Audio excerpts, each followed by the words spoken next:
Hello there.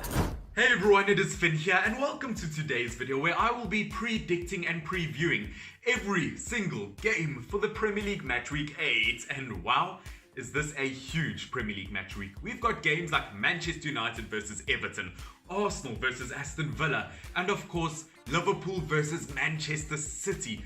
You really just can't ask for more in life, can you? I mean, yes, this year has been difficult. People haven't seen their friends, they haven't seen their families, they haven't seen their loved ones at all, and they're feeling very alone at the moment. But who cares? We get to see Joe Gomez versus Raheem Sterling again.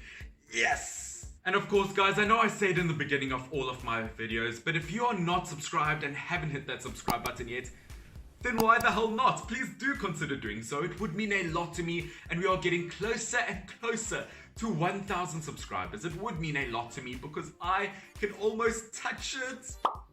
But not until you hit that subscribe button.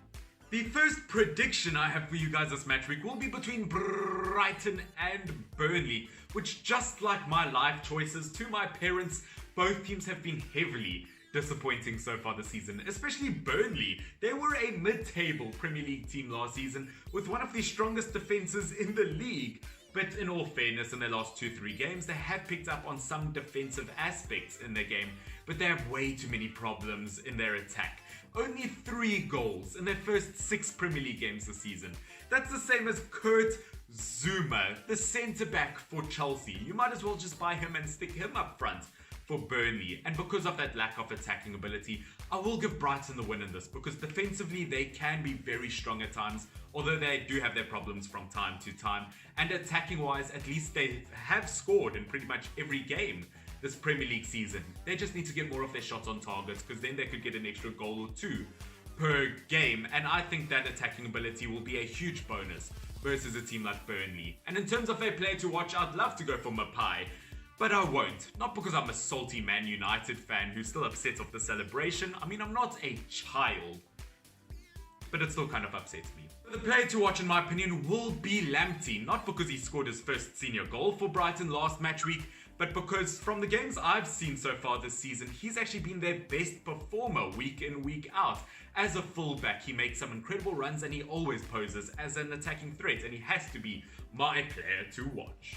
Southampton versus Newcastle United is next. Now, as you guys can see, I think Southampton will win this one because they haven't looked bad this Premier League season. In fact, they're sitting 5th on the Premier League table, and I think they deserve it because in their last 2 games, they've beaten Aston Villa and Everton, and overall in the competition, they've gotten 14 goals and 3 clean sheets. They're looking good all over the pitch, and I think they can definitely get a result versus Newcastle, who, yes, in their previous game, they did beat Everton, but they beat a very weak Everton team without Digne, Richarlison, or James Rodriguez. I mean, it's just not a worthy fight. It's like saying you beat the likes of Stevie Wonder in a drag race.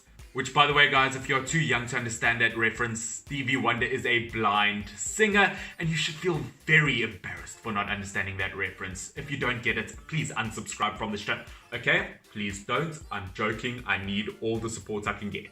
And in the game before that, Newcastle United did draw to Wolves, and I think they were very lucky because it was because of a late free kick. And the game before that, they got a really bad loss versus Manchester United. So form-wise, I think Southampton are the better team. And in terms of a player to watch, although Ward-Prowse had an excellent game last time around, that was because of free kicks. So I have to go for the likes of Danny Ings, the main man for Southampton. 5 goals and 2 assists in 7 games. That's not bad. The next game is a huge one. It is Everton versus Manchester United, which, as you guys can see, I think it's going to be a draw. I think it's going to be a lot closer than some people anticipate. And no, that's not just because I'm a biased Manchester United fan necessarily, but because looking at Everton, I think lots of people expect Everton to walk over United from what we've seen from them so far this season.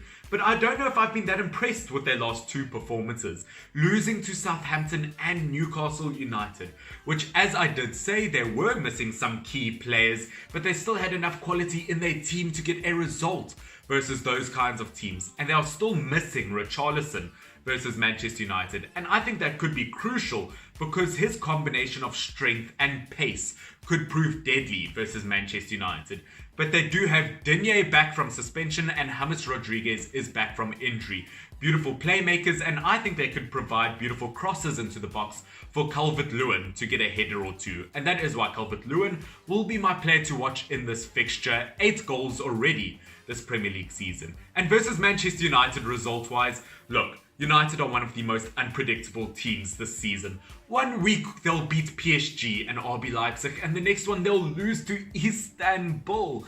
And in the Premier League, they've just played such negative football and they look too defensive versus teams like Arsenal and Chelsea. So I hope they change things up versus Everton. Obviously, Martial is back for United from suspension, so that is a huge plus for them. But I swear, if United play Matic over Van der Beek one more time, I will sell my soul, my right ear, and my 2 big toes to the devil.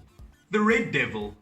Crystal Palace versus Leeds United is next. Now, looking at Crystal Palace attacking-wise, they haven't looked bad this Premier League season. I think they're fantastic on the counter-attack, and they've got a lot of pace, which could be very deadly versus Leeds United, because Leeds United have struggled against attack like that so far this season, and they can be a bit of a mess in defense. Especially Crystal Palace, Zaha has been on top form in attack. Ayew has looked good from time to time. Townsend has looked good. And Michy Batshuayi has looked good. But he has scored about his 3rd offside goal so far this season versus Wolves. Which if only he was onside, he would be up there with the greats like Kurt Zuma this season. But unfortunately, defensively, Crystal Palace are so poor this season. There are just too many gaps and they have very bad discipline in defense. And because of that, I think Leeds United will win, because when Leeds have the ball, when they have possession, when they are on attack, they are one of the best in the league, to be honest with you. They look fantastic in attack. And the only reason they got such a bad loss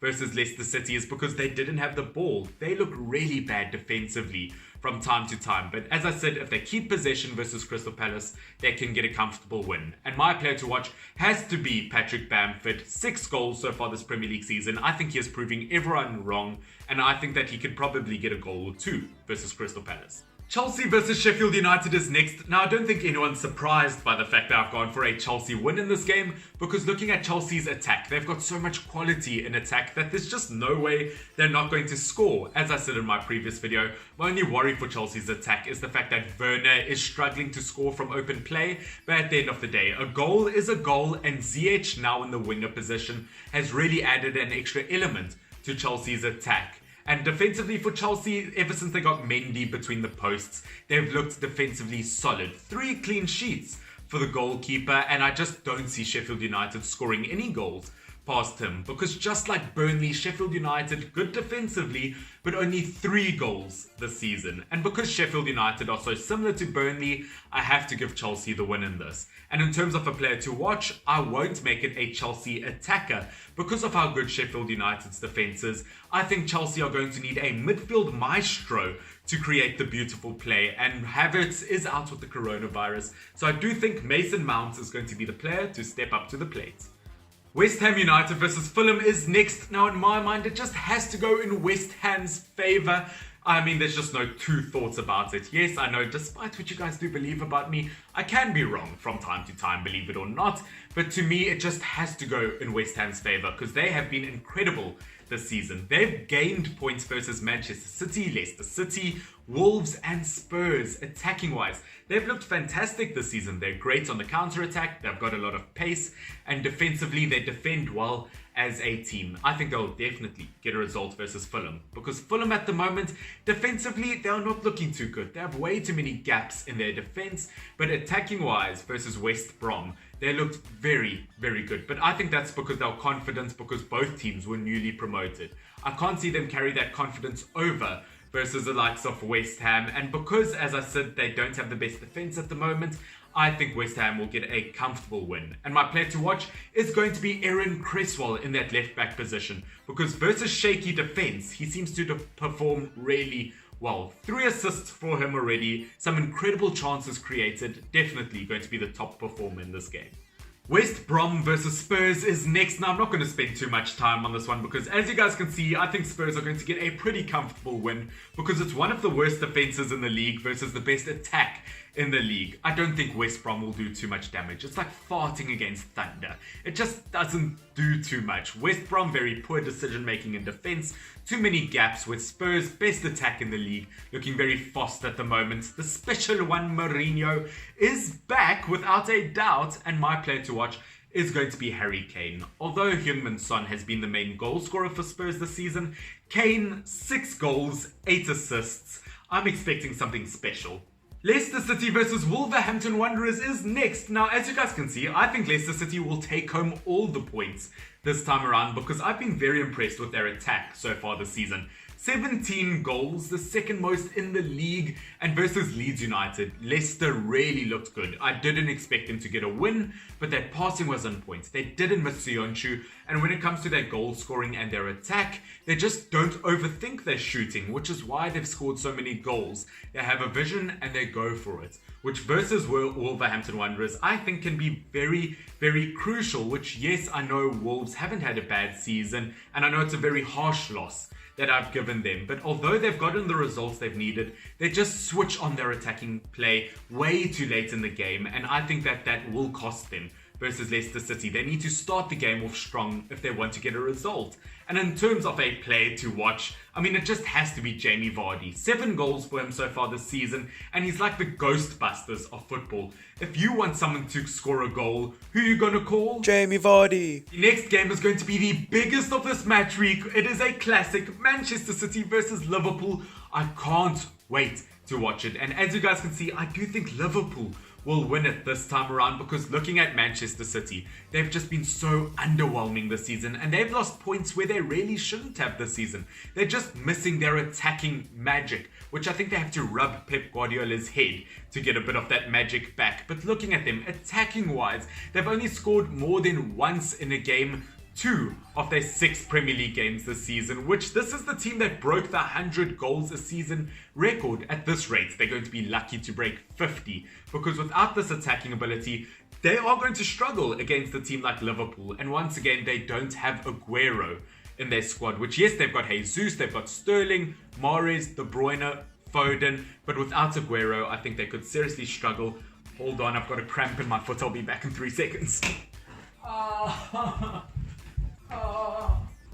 And as I said, versus Liverpool, I do think they'll struggle because Liverpool, we thought they would struggle without Virgil van Dijk, but Fabinho in that centre-back position has looked a lot stronger than we thought. They look really unstoppable now that Becker is back between the posts, and attacking-wise, it's just going to be too much of a threat versus Manchester City. And in terms of a player to watch, once again, I have to go for Mo Salah because as I said, even on a bad day, he is good. 7 goals already, and I'd love to make Jota the player to watch, but there's just no guarantee that he's going to start.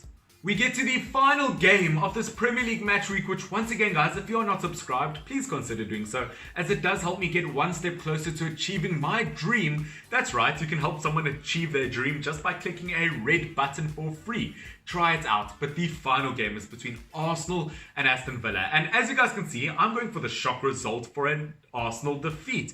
I think Aston Villa will return to winning ways because they started off the season so strong. Obviously, they didn't play that well versus Leeds United, and versus Southampton, they left things until too late to get a 4-3 loss. But you know what? That comeback towards the end did show that they still have that ability. And versus Arsenal, I don't know if I've been that impressed with Arsenal so far this season. Aubameyang only 2 goals this season, and defensively they do struggle against very fast teams. Man United, although they did end up beating them, really struggled discipline-wise versus that pace. Same with Leicester City, same with Liverpool, same with Man City. I have realized that Arsenal do struggle against really fast, pacey players, and they could give away quite a few fouls, which against Jack Grealish is almost a guarantee. The most fouled player in the Premier League this season, and that is why Grealish will be my player to watch, because I think he's going to be very tricky versus Arsenal and he's going to help Aston Villa get that win. As I said, I do think it will be a very close one,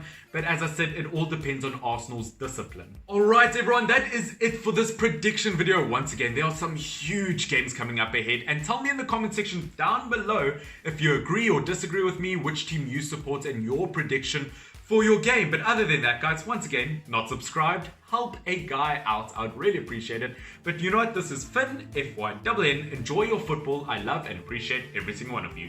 Cheers. Bye. Yeah.